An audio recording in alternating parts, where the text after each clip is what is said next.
Depuis des siècles, une rumeur étrange circule, celle d'une substance mystérieuse au nom aussi énigmatique que menaçant, le mercure rouge. On raconte que dès le Moyen-Âge, les alchimistes le recherchaient déjà, persuadés qu'il recelait un pouvoir inégalé. Mais c'est au cœur de la guerre froide que cette matière obscure acquit une réputation encore plus sinistre.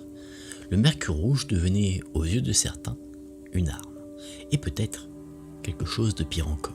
Dissimulé derrière le rideau de fer, le mercure rouge restait un mystère complet pour l'Occident.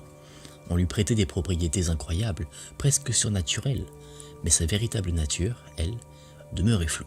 Pour certains, c'était un élixir alchimique capable de guérir n'importe quelle maladie. Pour d'autres, c'était bien plus dangereux, un composant clé dans la fabrication des bombes nucléaires soviétiques. Et il y a pire encore. Certains affirment que cette substance aurait le pouvoir d'invoquer des entités surnaturelles. Alors, qu'est-ce que le mercure rouge? À quoi sert-il vraiment? Et surtout, existe-t-il seulement? Tout dépend à qui on pose la question. Comme beaucoup de théories du complot ou de légendes urbaines, il n'existe aucune réponse claire concernant le mercure rouge. Une seule chose fait par contre consensus. Ce serait une poudre, soit un liquide rouge, à l'apparence étrange et aux propriétés extraordinaires. Le problème, ces propriétés changent selon celui qui en parle. Certains prétendent qu'il guérit les maladies, d'autres jurent qu'il peut provoquer des explosions nucléaires. Mais une chose est sûre, que ce soit une arme, un poison ou une relique sacrée, le mercure rouge continue d'alimenter les fantasmes et les peurs. La véritable nature du mercure rouge reste insaisissable, si tant est qu'il ait jamais existé. Aujourd'hui, de nombreux experts avancent une théorie plus simple. Le mercure rouge ne serait qu'une invention, une illusion de la peur amplifiée par des décennies de rumeurs, de manipulations et de théories du complot entremêlées. Peut-être n'a-t-il jamais été autre chose qu'un mirage, mais alors, pourquoi autant de gens continuent-ils de le chercher?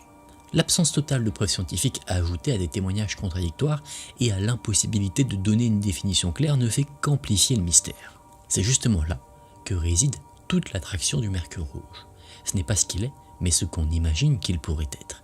Un secret capable de guérir ou de détruire. Et personne ne sait, encore aujourd'hui, de quel côté penche la vérité. Pourquoi cette obsession autour du mercure rouge? Avec le temps, il est devenu l'équivalent moderne de la pierre philosophale, un mythe scientifique, alchimique et militaire. Son origine exacte reste floue. Certains pensent que la légende est née avec le programme nucléaire soviétique, mais d'autres historiens affirment que les rumeurs autour de cette mystérieuse substance remonteraient bien plus loin dans le passé, peut-être même jusqu'aux premiers alchimistes. Depuis toujours, on lui prête un pouvoir immense, mais impossible de savoir si il a jamais été réel, ou si il n'a été depuis le début qu'une illusion bien entretenue. Certains croyants vont plus loin. Selon eux, lorsque l'alchimiste médiéval Jabir ibn Hayyan écrivit « Les élixirs les plus précieux jamais créés sur Terre furent cachés dans les pyramides », il faisait en fait référence ici au mercure rouge. Mais cette piste ancienne apporte-t-elle vraiment des réponses? Pas vraiment. Dans cette version du mythe, le mercure rouge serait une substance écarlate cachée non pas dans les temples, mais dans les gorges des momies égyptiennes. Un secret oublié des pharaons. Cette forme ancienne serait avant tout un élixir magique capable de guérir n'importe quelle maladie, un remède absolu, ou un poison selon la main qui le détient. Reste donc une question. Pourquoi aurait-on dissimulé une telle chose au cœur des tombeaux? Cette légende a eu deux conséquences bien réelles. D'abord, elle a provoqué des pillages de tombes. Des voleurs, persuadés que le mercure rouge était caché dans les momies, ont saccagé des sépultures millénaires à la recherche de cette substance prétendument magique. Ensuite, elle a inspiré les escrocs modernes. Sur internet, on peut trouver des sites douteux qui prétendent vendre du mercure rouge, soi-disant extrait de momies antiques, le tout naturellement à des prix exorbitants. Cependant, un fait reste incontestable. Aucun égyptologue sérieux n'a jamais trouvé la moindre trace de cette substance. Cette version du mythe semble donc avoir trouvé sa place, non dans les pyramides, mais dans les arnaques contemporaines. En avançant de quelques siècles, le mercure rouge refait surface, au cœur cette fois-ci de la guerre froide. Dans les années 80, les premières mentions officielles apparaissent, aussi bien dans les médias soviétiques que dans la presse occidentale. Mais les détails restent vagues. Presque à chaque fois, la substance est associée à une chose, le programme d'armement nucléaire soviétique. Personne ne savait précisément ce qu'était le mercure rouge, mais tout le monde était convaincu d'une chose.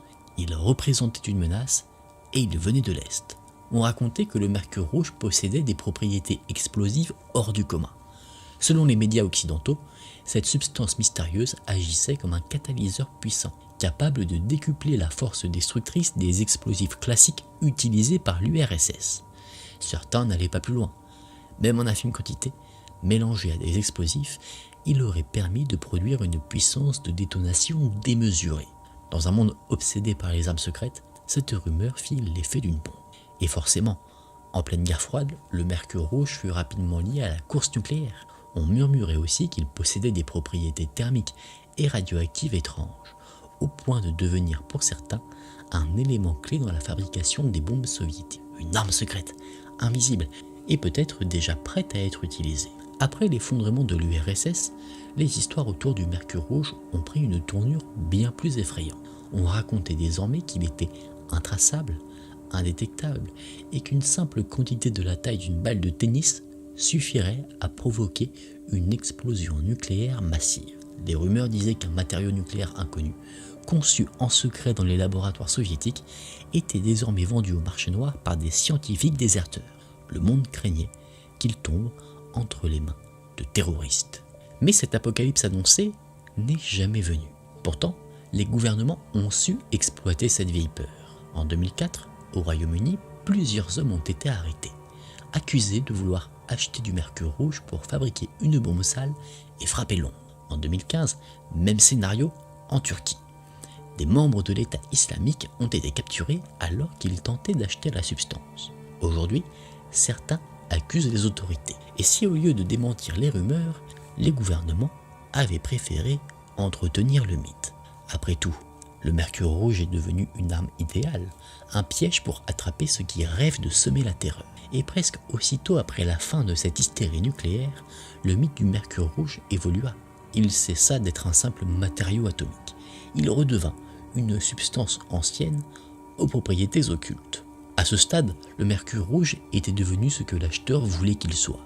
Un élixir de guérison, une arme secrète, un objet magique, peu importe. Les escrocs s'adaptaient. Quoi qu'on recherchait, ils prétendaient que le mercure rouge pouvait le faire.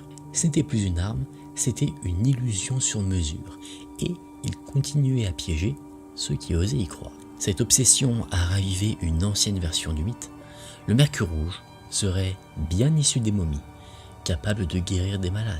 Aujourd'hui encore, si on cherche sur internet, sur des sites douteux, on pourrait trouver de minuscules fioles de soi-disant mercure rouge vendues plusieurs milliers de dollars. Mais l'histoire ne s'arrête pas là. Les rumeurs se sont multipliées, devenant de plus en plus absurdes. Certains affirment désormais que le mercure rouge ne se trouve pas seulement dans les momies, mais dans les nids de chauves-souris. Une rumeur absurde qui a poussé des chercheurs d'or modernes à saccager des habitats protégés, croyant pouvoir y extraire le fameux liquide rouge. Petit détail gênant pour ces chercheurs, les chauves-souris ne construisent pas de nid. Mais face à l'évidence, certains ont imaginé une nouvelle explication. Le mercure rouge ne viendrait que des chauves-souris vampires, et par extension, cette substance aurait les mêmes propriétés que les vampires des vieux films d'horreur. On peut voir de fausses vidéos de personnes montrant le mercure rouge repoussé par de l'ail, attiré par de l'or, et même sans reflet face à un miroir, exactement comme des vampires. Mais le plus ironique dans tout ça, c'est que souvent le fameux liquide filmé n'est qu'une simple animation en image de synthèse. Et le pire, c'est que ça n'empêche pas certains d'y croire. Et le plus étrange reste à venir. Dans les années 2000, une rumeur a enflammé le monde arabe. Le mercure rouge serait maintenant capable de faire apparaître des djinns, des créatures surnaturelles similaires aux génies, mais bien plus dangereuses. En 2009, une nouvelle folie s'est répandue sur les réseaux sociaux. Plus besoin de piller les pyramides et de chasser les chauves-souris. Le mercure rouge se cacherait dans de vieilles machines à coudre Singer. Résultat, du monde s'est rué sur ces machines à coudre qui se revendaient ensuite à prix d'or. La police a dû intervenir pour mettre fin à cette fraude massive. Voilà ce qui est devenu le mercure rouge aujourd'hui. Une légende malléable capable de prendre toutes les formes et de piéger toutes les époques. Alors, le mercure rouge existe-t-il vraiment ? En quelque sorte, Mais il ne faut pas se réjouir trop vite. Il n'a rien à voir avec les pouvoirs qu'on lui attribue. Son véritable nom, c'est le cinabre ou le sulfure de mercure. Une pierre rouge vif contenant effectivement du mercure et utilisée depuis l'Antiquité pour décorer des poteries. Et c'est tout. Aucune propriété magique, aucune arme nucléaire secrète. Juste une substance toxique pour l'humain, car le mercure est extrêmement dangereux pour la santé. Quant à l'idée que le cinabre aurait été un ingrédient clé dans l'arsenal soviétique, il n'y a aucune preuve. Rien d'autre qu'un mélange de peur collective, de fantasmes de guerre froide et d'une vieille méfiance envers tout ce qui pouvait venir de l'Est.